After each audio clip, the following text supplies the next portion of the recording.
Hello and welcome. Happy Saturday, everybody. I'm Amy Marie. Hello, hello. And we are going to be making our challenge dinner number 5. This is going to be the gluten-free eggplant parmesan with gluten-free pasta salad. Doing a little different because typically when you've got eggplant parmesan or chicken parmesan, veal parmesan, you usually have it on top of a bed of noodles, like fettuccine or linguine or angel hair I've even seen. But this time I wanted to do a pasta salad instead of the pasta underneath. And with that, because this is going to be lacking a lot of protein. Again, this is eggplant parmesan.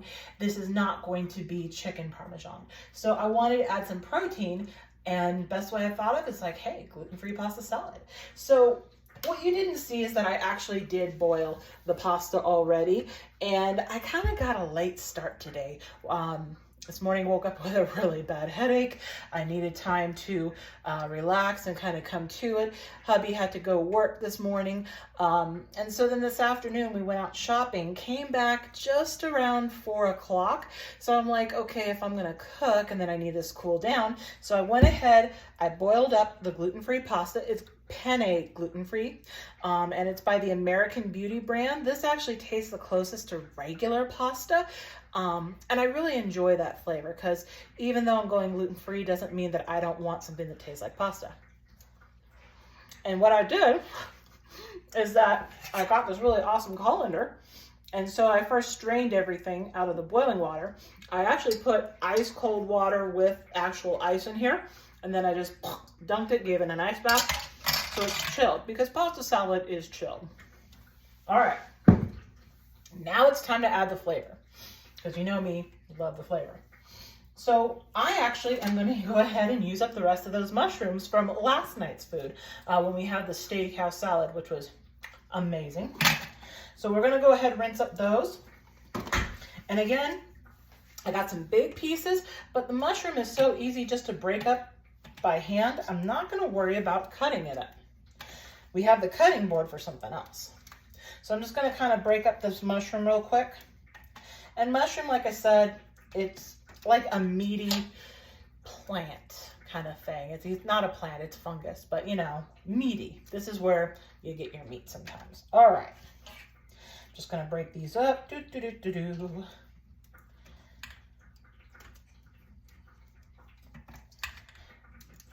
we go, almost done.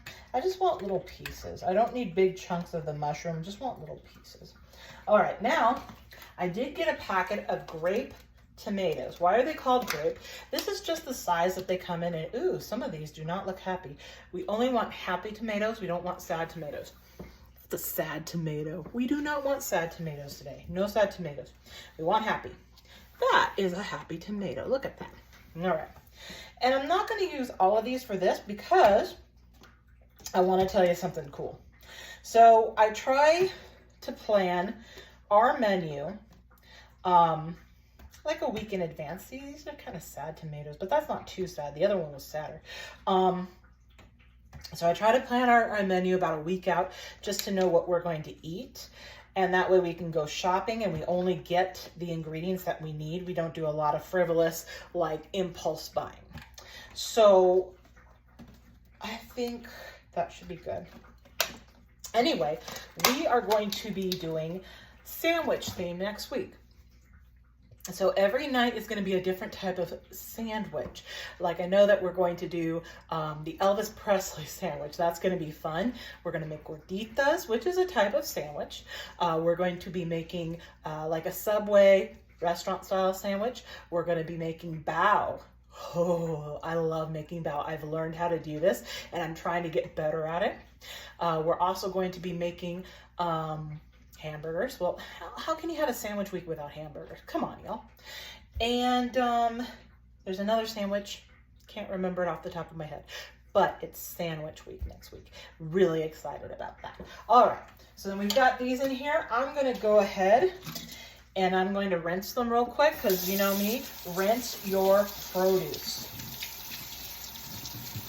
Now tomatoes, of course, they don't grow too close to the ground. They actually grow higher up on the plants, but still rinse your produce. You just never know. You might have a creepy crawler in there too. You don't want creepy crawlers. Those are gross. Unless you like eating creepy crawlers, then I don't need to say anything else. All right, let's rinse these, shake them off a little bit, try to get that excess water because we don't need that excess water. All right, here we go. Into our bowl. All right. Don't need the strainer.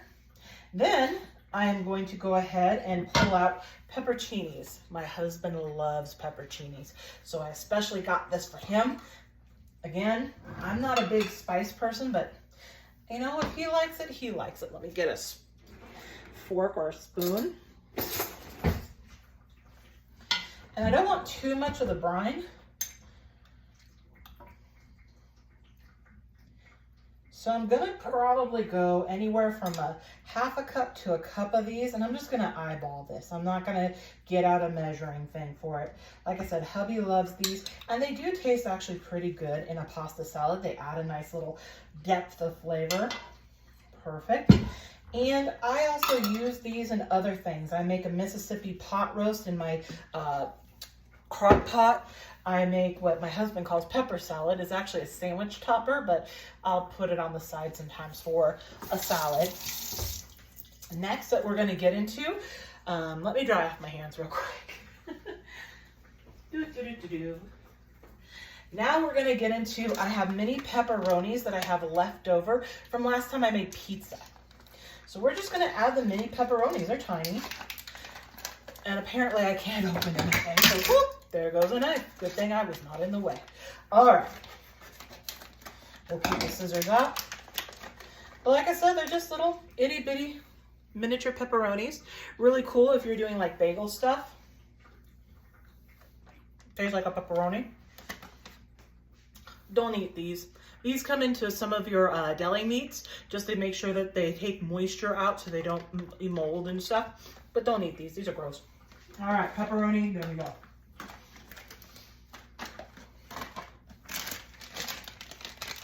Salami. Try that again. Salami. This is the best brand for salami. I really love their salami. And of course, I make salami sandwiches too. It's not just for pasta salad, but hey, this is what we are doing today. And I'm gonna go ahead and just take one sleeve of this salami out. The other one, I'll wrap it up, save it for later. That's a lot of salami. All right, knife, cutting. And again, I'm just gonna leave it like this. I'm gonna cut it right down the middle. Watch your fingers, y'all. I'm gonna cut it down the middle again. On either side. So I have 4 strips. And I think I'll just go ahead and just rough cut. They're not gonna be even pieces, that's okay. They'll be bite-sized though. Easy to mix in with the pasta. Perfect. Like I said, they're about this size, so it's good. All right.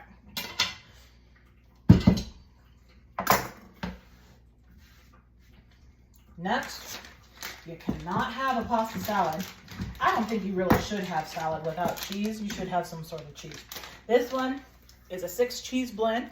It's got low moisture, part skim milk, mozzarella, provolone with smoke flavor, Romano cheese, Fontana cheese, fresh Asiago, and Parmigiana. So nice mix of different Italian cheeses. So I'm just gonna sprinkle that in here. About half the bag I think is good enough. Because hey, I like using cheese and other stuff. All right, here we go. Well, hi Bear. I've got Mr. Bear here. Like I said, all of my cats are in the area because they know I'm working with salami. Before we had to kind of put them on a diet. They love lunch meat and especially salami. Salami is Sandy's favorite. Oh gosh, she loves salami. Nice, colorful pasta salad. You've got like I said, all the color from the salami, from the tomatoes, the pepperoni. You got mushrooms, pepperoncinis. Now, I cheated. I was thinking about making my own salad dressing, but last week when we went shopping and we were down the condiment and the salad dressing aisle, see, I thought I was going to say it wrong, but I said it right. We're not doing it again because I'll jinx myself. Olive Garden salad dressing. Now, of course, we got the light Italian. It saved us about 50 calories because, I mean, I put all the rest of the calories in here, so we take it out of the salad dressing, just put it in there, evens out. Here we go. Now, I am just going to pour about, that's about half the bottle. And now I'm going to stir it up just to make sure. Can you see Sandy over here? Here, let me move the cheese so you can see that beautiful little face. That's Sandy. That gorgeous little face. So angelic when she wants to be. All right. This is my version of a pasta salad, gluten-free.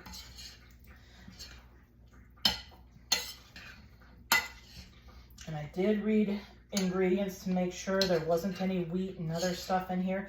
Not putting anything else. This looks perfect the way it is. So I have my handy dandy spoon in hand that I'm stirring. I don't think I need to add any more salad dressing. This looks perfect. So let's just get a little bit of, let's get a mushroom on that bite too. So you see that bite? I would put black olives, but somebody here doesn't like black olives.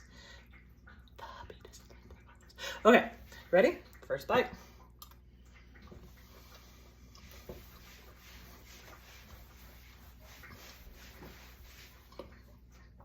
That's dinner itself.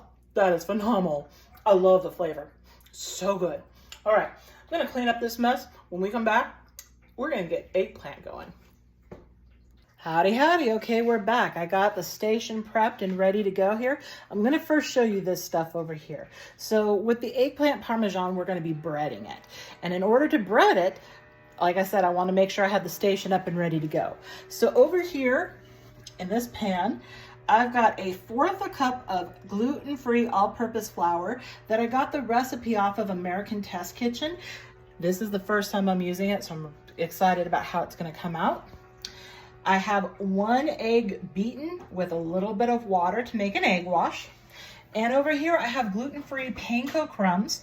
It's about 1/2 cup with 1/4 cup of grated Parmesan cheese. And then I have some salt and pepper to season. All right, now let's get you back onto the tripod because I'm going to show you how we're going to cut up the eggplant.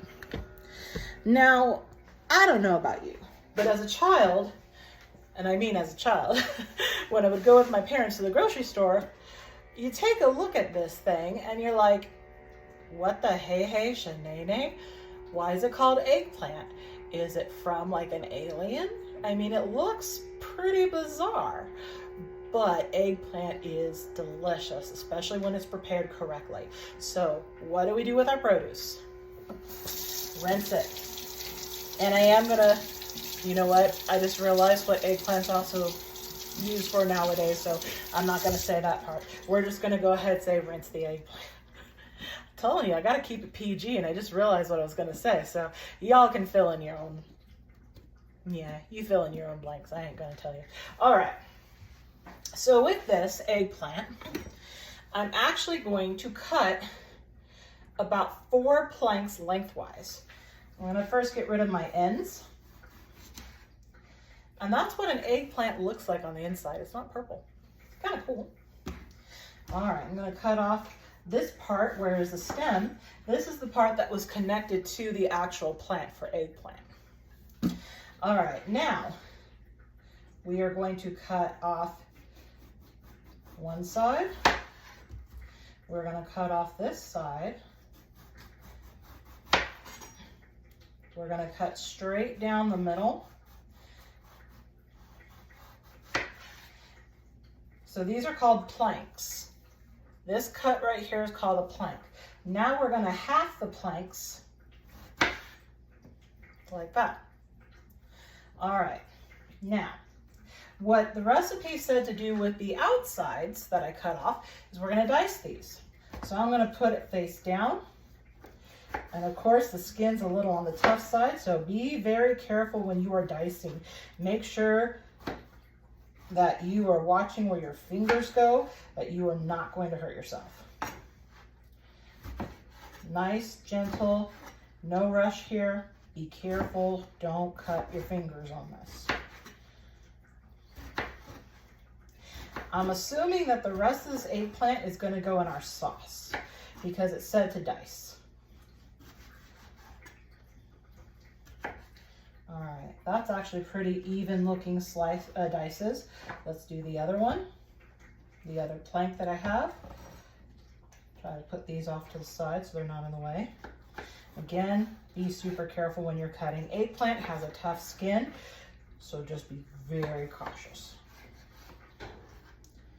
I right now have my oven preheating to 450 because we are going to bake the eggplant just a little bit, but we're going to also get it into the skillet.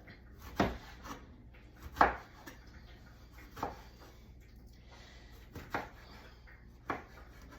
right, make sure all my dices went through the skin. Some of them are kind of still holding on, so just rip those off. Now,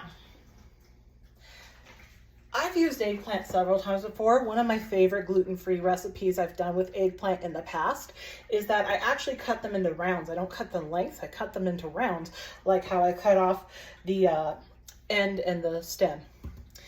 But then you salt these on both sides. You put them on a paper towel for about 20 minutes, half hour, and the moisture comes out. It's kind of a bitter moisture that's coming out of it. This recipe said, don't worry about it. You're not even going to notice it. So we will skip that. All right, now let me turn this. I hope that you'll be able to see my station over here. Let's actually put you over here. You'll probably see it better. Well, there we go. All right. So here I am at the far side. This is where the all-purpose gluten-free flour is. We're going to first put each plank inside that. So plank 1. I'm going to make sure that I dredge it pretty good. This is called dredging. Shake it a little bit. I don't want to quite put it in the egg yet because I'm going to get pretty messy. I kind of want to be messy all at once. Dredging this again.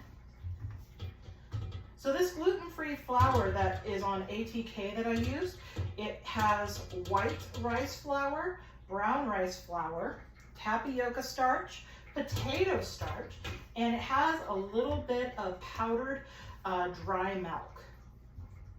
And what's really cool is that ATK, American Test Kitchen, they do these recipes over and over and over again to perfect them and make sure that they are the absolute best you can have.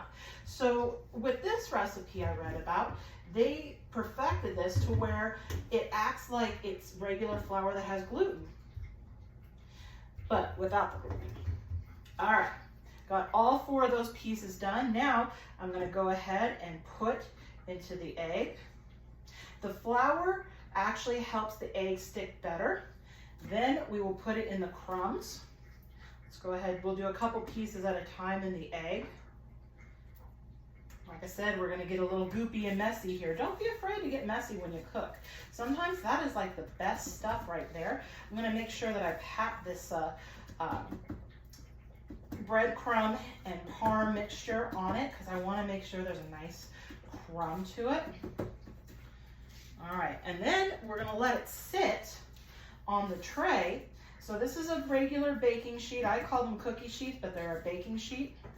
And I put a wire cooling rack on it. All right, that one looks pretty good. All right, let's do these other 2 real quick. In the egg.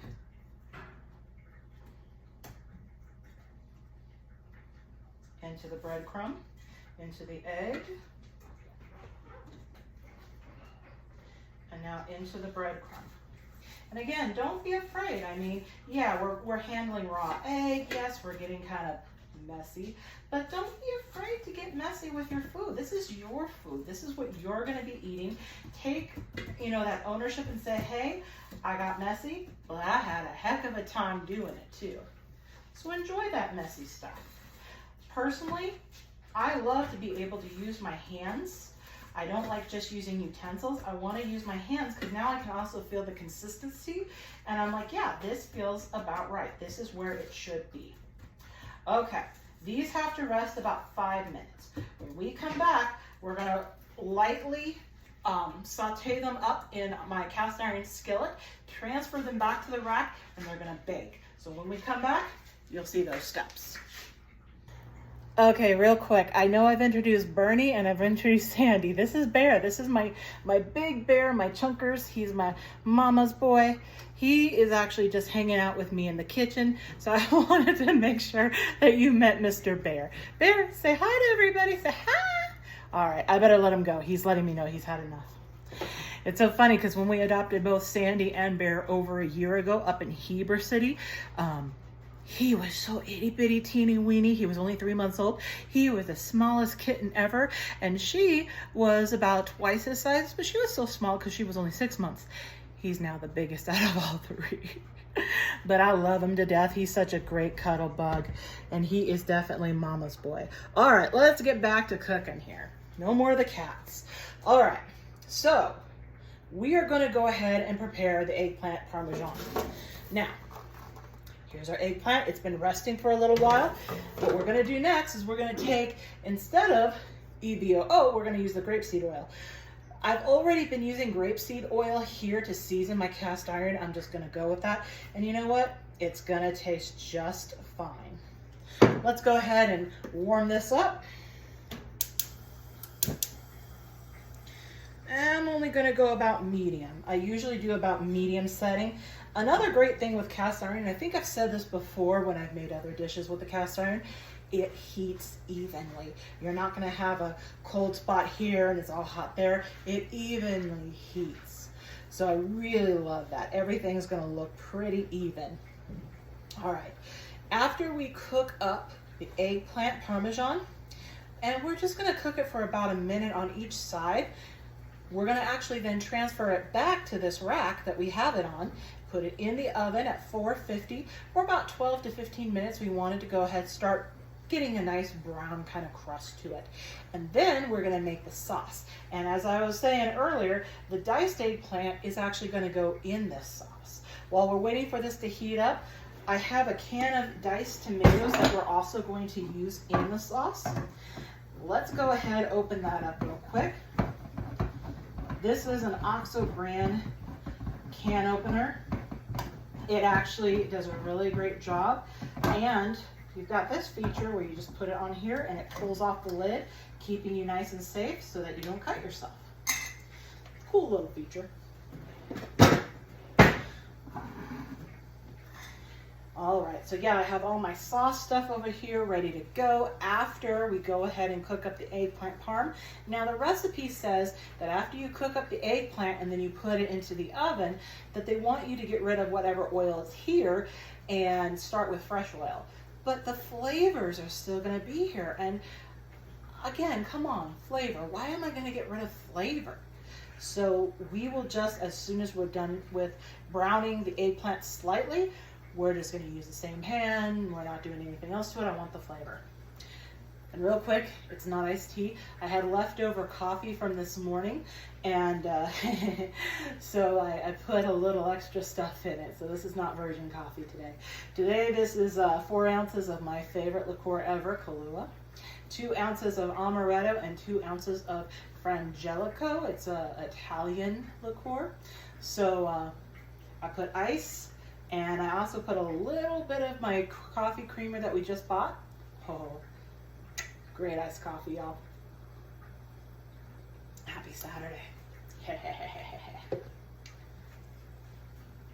Oh, warmest spot in Utah. Remember that. This is the warmest spot in all of Utah. Love it. I'm going to go ahead and see. And I'm going to do this with tongs because... oh, there's a slight sizzle. Okay. Okay, there's a slight sizzle. I think we're good to go here. I didn't put a ton of oil because I don't want to fry, but I want to kind of crisp the coating on it. Okay. So again, we're only going to go about a minute per side. So I'm going to let that go ahead and do its thing. Be right back. Let me wash my hands and get rid of the can lid. You guys watch that. Make sure it doesn't throw legs and walk off. Mr. Bear, he's over here at the sink on the mat watching, making sure I'm doing everything correctly. When we went to break one time, there we go. When we went to break one time, I snuck him some on me. He's happy. All right. So I don't know if you can hear it, but it is making that sizzle sound because of the oil hitting everything. Like I said, I want this just to go a little bit longer. And I'm going to be very careful about flipping it over because I don't want to break off the crust that we have on here. All good flavors, don't want to lose it. All right, when we come back, you'll see them flipped. Okay, we're back. I did the first flip. Can you see that little bit of golden brown on here? Okay, so this is the second side. I want it to cook. It's gonna get a little golden brown. Like I said, we're only doing a minute per side for these because they're gonna go on the wire rack and into the oven to get darker. So let's go ahead and do that. And when we come back, you're gonna see them going into the oven and we're gonna make the sauce. Okay, so the eggplant cooked up. And like I said, it's not gonna be a big cook because now we're gonna put it in the oven. Here we go. It's preheated, 450. And I'm gonna put my timer on for, let's go 13 minutes just to see how it looks in 13 minutes. All right, now, here we go. We are going to add the eggplant that we diced up into the skillet. There's enough oil in there. It's totally fine. Ow.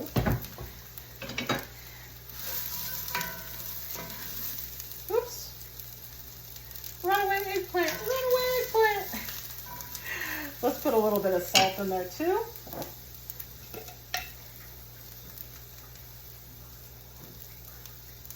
All right. Put a little bit of pepper. There we go. If I sneeze, I'll move away from the camera so you don't have to see that. Like I said, pepper usually makes me sneeze, so. Where does Nope, this time I inhaled it. It made me cough. All right. We just want to cook this up a little bit. In a few minutes. Soften it. Now, what's cool is that eggplant's kind of like bananas, apples, potatoes, in the sense that they oxidize when they're out in open air after you cut them open. So they turn a little bit of brown. Don't be put off by that. Like I said, it's just a little oxidation. It doesn't mean that it's gone bad at all.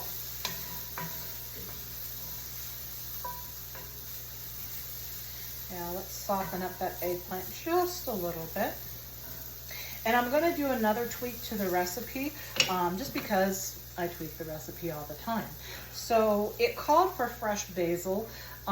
Instead, I have my Italian seasoning mix that has all those yummy seasonings I've talked about before. It does have oregano, marjoram, I can never say it right, thyme, basil, parsley flakes.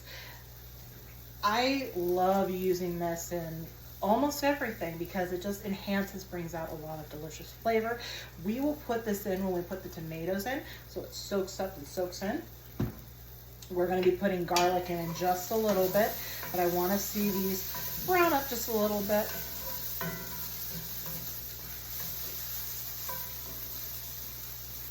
All right, that is looking good. I can see it browning up. We actually have 4 cloves of garlic. I have 3 already in my garlic press. Just squeeze. There we go. And then the one that didn't fit, so it's all by itself, the biggest one. Oh, I love garlic. Oh, I love it. Anything in the garlic, onion, shallot family. All right. Give this just a little bit. Stir. We don't want to burn the garlic. We just want to make it fragrant, smell amazing. Oh, this is going to be a nice little sauce to put on top of our eggplant. And what's great is that we're not wasting eggplant. I mean, I still think about the octopus and how so much of that I didn't use, and because I really don't know anything about octopus, I wasted a lot. This, we're not wasting the eggplant. We are using the eggplant, the whole thing. So this makes me feel better. This is a better recipe when you're not wasting stuff. All right. Now, our diced tomatoes in their own juice. Woo!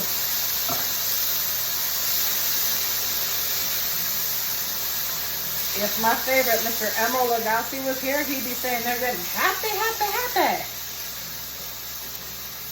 Phil Robinson, too. He would say that. Happy, happy, happy. Must be a Louisiana thing. Oh, this is nice. And this is not going to be like a pureed down kind of a sauce. We're going to have those textures. We're going to have those chunks. It's going to be so beautiful. All right, I'm going to put in my Italian seasoning. Sometimes it gets a little stuck, so you don't get all of that. There we go. Perfect. Let's stir this baby up. Oh, it's looking so good. So I have one of those robotic vacuum cleaners. I don't know if you just heard it. It didn't make it to its docking station. It got stuck somewhere. So it's saying, please save me because I'm about to die. So we'll find it, put it back on its docking station. I love it because we have absolutely no carpet in our house, which, love that. And I send that vacuum out and it does such a great job keeping our floors clean. I barely have to get out another vacuum. It's just so good. I love that little thing. It's a knockoff brand. It's not an iRobot. It's a knockoff, but hey, it really helps me in making sure I keep the floors clean. All right, let this come to a simmer. When we come back, we are going to plate the final production. So final is the plating. See ya. All right, everyone. So final product, here it is. We have our eggplant gluten-free Parmesan. We have our gluten-free pasta salad. And you guys get to see me take a bite. This is the second bite, unfortunately. The first bite didn't work out, so let's do the second bite. Y'all ready for this?